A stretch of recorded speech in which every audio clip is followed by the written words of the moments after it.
தாவேகாவிற்கு whistle சின்னம், செய்தியாளர்கள் கேள்விக்கு சீமான் பதில். தாவேகாவிற்கு விசில் சின்னம் கிடைத்தது குறித்து செய்தியாளர்கள் எழுப்பிய கேள்விக்கு நாம் தமிழர் கட்சியின் தலைமை ஒருங்கிணைப்பாளர் செந்தமிழன் சீமான் பதிலளித்துள்ளார். சென்னை தாம்பரத்தில் இன்று செய்தியாளர்களை சந்தித்த சீமான் தேர்தல் வந்தவுடன் பேசுவது கேவலமாக இருப்பதாக விமர்சித்தார். அதிக பணமும் இடமும் கொடுப்பவர்களிடம் கூட்டணி வைக்கிறார்கள் என்றும் இதுவே தற்போதைய அரசியல் நிலை என்றும் கூறினார். திமுகவுக்கும் அதிமுகவுக்கும் என்ன வித்தியாசம் இருக்கிறது என்று கேள்வி எழுப்பிய அவர், ஒரு பக்கம் பெண்களுக்கு இலவச பேருந்து, மறுபக்கம் ஆண்களுக்கு இலவச பேருந்து என அறிவிப்பது மாற்றத்தை ஏற்படுத்துமா என கேள்வி எழுப்பினார். கடந்த முறை எடப்பாடி கே பழனிசாமி இருந்தார், இந்த முறை மு.க. ஸ்டாலின் உள்ளார். இதனால் ஆட்சி முறையில் எந்த மாற்றமும் வருமா, ஊழல் இல்லாத நிர்வாகம் உருவாகுமா என்று சீமான் கேள்வி எழுப்பினார். தனக்கும் தனது கோட்பாட்டுக்கும் யாருமே போட்டி இல்லை என்றும் மற்றவர்கள் ஓட்டுக்கு காசு கொடுக்கிறார்கள், ஆனால் நாங்கள் வாக்கை விற்கக்கூடாது என்று கூறி வருகிறோம் என்றும் தெரிவித்தார். மக்கள் மத்தியில் அறச்சீற்றம் குறைந்து சகிப்புத்தன்மை அதிகரித்து வருவதாக கூறிய அவர், மாறி மாறி கூட்டணி அமைப்பவர்களுக்கு சீட்டும் நோட்டும் தான் முக்கியம், அதுவே அவர்களின் கொள்கை என்றார். தற்போது இருக்கும் திமுக அமைச்சர்களில் 10க்கும் மேற்பட்டவர்கள் முன்னாள் அதிமுகவினர் என்றும் தீமைக்கு மாற்று தீமையாக இருக்க முடியாது என்றும் கேள்வி எழுப்பினார். தமிழகத்தில் கடன் வளர்ச்சி அதிகமாக உள்ளது என்றும் தனியாக கட்சி வைத்திருந்தால் தனித்தே வெல்ல வேண்டும் என்றும் கூறினார். திருமாவளவன் மது ஒழிப்பு மாநாடு நடத்திய போது மது ஒழிப்பவர்களுடன் கூட்டணி வைக்காமல் ஏன் வேறு கூட்டணியில் சேர்ந்தார் என்றும் சீமான் கேள்வி எழுப்பினார். தாவேகாவிற்கு விசில் சின்னம் கிடைத்தது குறித்து பேசும்போது அவர் கேட்ட சின்னம் கிடைத்துள்ளதால் தம்பிக்கு வாழ்த்து தெரிவித்துக் கொள்கிறேன் என்றும் சீமான் கூறியுள்ளார். அதிமுகவில் மீண்டும் இணைந்தது ஏன்? ஓ பன்னீர்செல்வம் ஆதரவு எம்பி தர்மர் பரபரப்பு விளக்கம். தமிழக முன்னாள் முதலமைச்சர் ஓ பன்னீர்செல்வம் ஆதரவாளரும் மாநிலங்களவை உறுப்பினருமான தர்மர் எடப்பாடி பழனிசாமியை சந்தித்து மீண்டும் அதிமுகவில் இணைந்தார். 2026 தமிழக சட்டமன்ற தேர்தல் நெருங்கி வரும் நிலையில் பிரச்சாரம், வேட்புமனு தாக்கல், கூட்டணி பேச்சுவார்த்தை, தொகுதி பங்கீடு உள்ளிட்ட அரசியல் நடவடிக்கைகள் தீவிரமாக நடைபெற்று வருகின்றன. திமுக கூட்டணி கட்சிகள் ஒற்றுமையாக இருப்பதாக தெரிவித்து வரும் நிலையில் அதிமுக தேசிய ஜனநாயக கூட்டணி உறுதியாகி பிரதமர் மோடி தலைமையில் தேர்தல் பிரச்சார பொதுக்கூட்டமும் நடைபெற்றுள்ளது. இந்த சூழலில் ஓ பன்னீர்செல்வம் தனது அரசியல் நிலைப்பாடு குறித்து முடிவெடுக்க தாமதித்து வருவதாக கூறப்படுகிறது. அவருடன் பயணித்த சட்டமன்ற உறுப்பினர்கள் மனோஜ் பாண்டியன் மற்றும் வைத்திலிங்கம் ஆகியோர் திமுகவில் இணைந்துள்ளனர். இந்த நிலையில் ராயப்பேட்டையில் உள்ள அதிமுக தலைமை அலுவலகத்தில் ஓபிஎஸ் ஆதரவாளரான மாநிலங்களவை உறுப்பினர் தர்மர் எடப்பாடி பழனிசாமியை சந்தித்து தன்னை மீண்டும் அதிமுகவில் இணைத்துக் கொண்டார். பின்னர் செய்தியாளரிடம் பேசிய அவர், தீய சக்தியான திமுகவை ஆட்சியிலிருந்து அகற்ற வேண்டும் என்றும் ராமநாதபுரம் மாவட்ட அதிமுக தொண்டர்கள் உரிமை மீட்புக் கழகத்தைச் சேர்ந்த நிர்வாகிகள் பலர் தன்னுடன் வந்து அதிமுகவில் இணைந்துள்ளதாகவும் தெரிவித்தார். மேலும் தாம் அதிமுக மாநிலங்களவை உறுப்பினர் என்றும் அதிமுக பொதுச் செயலாளர் எடப்பாடி பழனிசாமி வருங்கால முதலமைச்சராக தமிழக மக்களுக்கு பணியாற்ற வேண்டும் என்பதே தமது விருப்பம் என்றும் கூறினார். ஓ பன்னீர்செல்வத்துக்கும் தமக்கும் எந்த கருத்து வேறுபாடும் இல்லை என்றும் இது தன்னிச்சையாக எடுத்த முடிவு என்றும் தர்மர் விளக்கம் அளித்தார். இதற்கிடையில் தமிழக அமைச்சர் சேகர் பாபு சட்டப்பேரவை நிகழ்வுகள் முடிந்த பிறகு முன்னாள் முதலமைச்சர் ஓ பன்னீர்செல்வத்தை சந்தித்து பேசியதாக தகவல் வெளியாகியுள்ளது. இந்த சந்திப்பு பேரவைத் தலைவர் அப்பாவு அறையில் சுமார் 15 நிமிடங்கள் நடைபெற்றதாக கூறப்படுகிறது. ஓ பன்னீர்செல்வம் ஆதரவாளர்கள் பலர் திமுகவில் இணைந்து வரும் சூழலில் சேகர் பாபு ஓ பன்னீர்செல்வம் சந்திப்பு தமிழக அரசியலில் முக்கியத்துவம் வாய்ந்ததாக பார்க்கப்படுகிறது.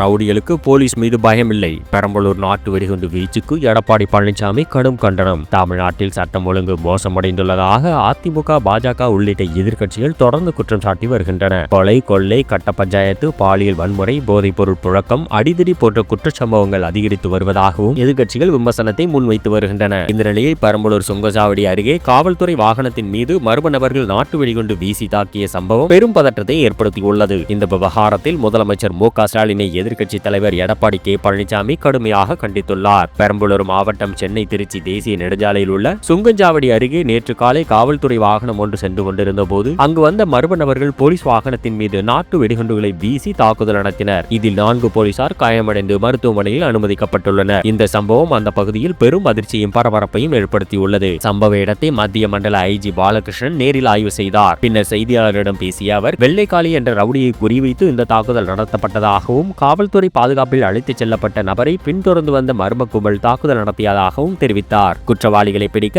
5 தனிப்படைகள் அமைக்கப்பட்டு தீவிர தேடுதல் நடைபெற்று வருவதாகவும் விரைவில் கைது செய்யப்படுவார்கள் என்றும் அவர் கூறினார். இதுகுறித்து அதிமுக பொதுச் செயலாளரும் எதிர்க்கட்சி தலைவருமான எடப்பாடி கே பழனிசாமி தனது எக்ஸ் தளத்தில் வெளியிட்டுள்ள பதிவில், தமிழக சட்டமன்றத்தில் முதலமைச்சர் மு.க. ஸ்டாலின் தன்னைத்தானே பாராட்டிக் கொண்டு பேசிய நேரத்தில் பெரம்பலூர் சுங்கச்சாவடி அருகே இந்த கொடூர சம்பவம் நடந்துள்ளதாக குறிப்பிட்டுள்ளார். பல வழக்குகளில் தொடர்புடைய மதுரையைச் சேர்ந்த வெள்ளைக்காளி என்ற ரவுடியை விசாரணைக்காக அழைத்துச் செல்லும் போது இந்த தாக்குதல் நடந்ததாகவும் இதில் 4 காவலர்கள் படுகாயமடைந்துள்ளதாகவும் தெரிவித்துள்ளார். குற்றவாளிகளுக்கு காவல்துறையோ இந்த அரசையோ பார்த்து எந்த அச்சமும் இல்லை என்ற நிலை நிலவுவதாகவும் சட்டம் ஒழுங்கை சந்தி சிரிக்க வைக்கும் நிலையில் முதலமைச்சர் மு.க. ஸ்டாலின் செயல்பட்டு வருவதாகவும் விமர்சித்துள்ளார். மேலும் காவல்துறையை தன்னிச்சையாக செயல்பட அனுமதிக்காத முதலமைச்சர் மு.க. ஸ்டாலினை வன்மையாக கண்டிப்பதாக எடப்பாடி எடப்பாடி கே பழனிசாமி தனது பதிவில் தெரிவித்துள்ளார். விஜயின் அரசியல் எதிர்காலமே கேள்விக்குறி. திருமாவளவன் கொடுத்த பகிர் வார்னிங். தமிழக வெற்றிக் கழகம் சட்டமன்ற தேர்தலுக்காக முழு மூச்சோடு களமிறங்கியுள்ள நிலையில் நடிகர் விஜய் சில விஷயங்களில் இருந்து விலகி இருக்க வேண்டும் என்றும் அதை மீறினால் அவரது அரசியல் எதிர்காலமே கேள்விக்குறியாகிவிடும் என்றும் விடுதலை சிறுத்தைகள் கட்சியின் தலைவர் திருமாவளவன் எச்சரிக்கை விடுத்துள்ளார். சென்னையில் செய்தியாளர்களை சந்தித்து பேசிய அவர், விஜய் பெற்றிருக்கும் விசில் சின்னம் பல சுயேட்சை சின்னங்களில் ஒன்றாக இருப்பதாகவும் அதற்கு தனது வாழ்த்துக்களையும் தெரிவித்தார். பாரதிய ஜனதா கட்சி தேசிய ஜனநாயக கூட்டணிக்கு வராத கட்சிகளை மறைமுகமாக பல்வேறு யுத்திகளை கையாண்டு மிரட்டி வருவதாகவும் அவர் கூறினார். அந்த வகையில் தமிழக வெற்றி கழகத்தின் தலைவர் விஜய்க்கும் பாஜக மறைமுக அழுத்தம் மற்றும் அச்சுறுத்தல் வழங்கி வருவதாக பலரும் யூகித்து பேசுவதாகவும் அதில் தானும் ஒருவர் என்றும் திருமாவளவன் தெரிவித்தார். விசாரணை வளையம் மூலம் விஜய்க்கு நெருக்கடி தரப்படுகிறது என்பதை யாரும் மறுக்க முடியாது என்றும் கூறினார். விஜய் அந்த நெருக்கடிகளுக்கு ஆளாகி பாஜக தலைமையிலான கூட்டணியில் இடம்பெற்றால் அவரது அரசியல் எதிர்காலமே கேள்விக்குறியாகிவிடும் என்றும் எச்சரித்தார். அவரை மட்டுமல்ல, அவருக்கு வியூகம் வகுத்து தரும் சில நபர்களையும் பாஜக விசாரணை என்ற பெயரில் அச்சுறுத்துவதாக தகவல் வந்துள்ளதாகவும் தெரிவித்தார். மேலும் விஜய் பாஜக தலைமையிலான கூட்டணியில் இணைக்க முயற்சி நடைபெறுகிறது என்பதை மறுக்க முடியாது என்றும் அப்படி அரசியல் தலையீடு இருந்தால் அதை விஜய் வெளிப்படையாக பேச வேண்டும் என்றும் கூறினார். ஆனால் அவர் மௌனம் காத்து வருவதாகவும் விமர்சித்தார். நீதிமன்றங்களின் நெருக்கடியா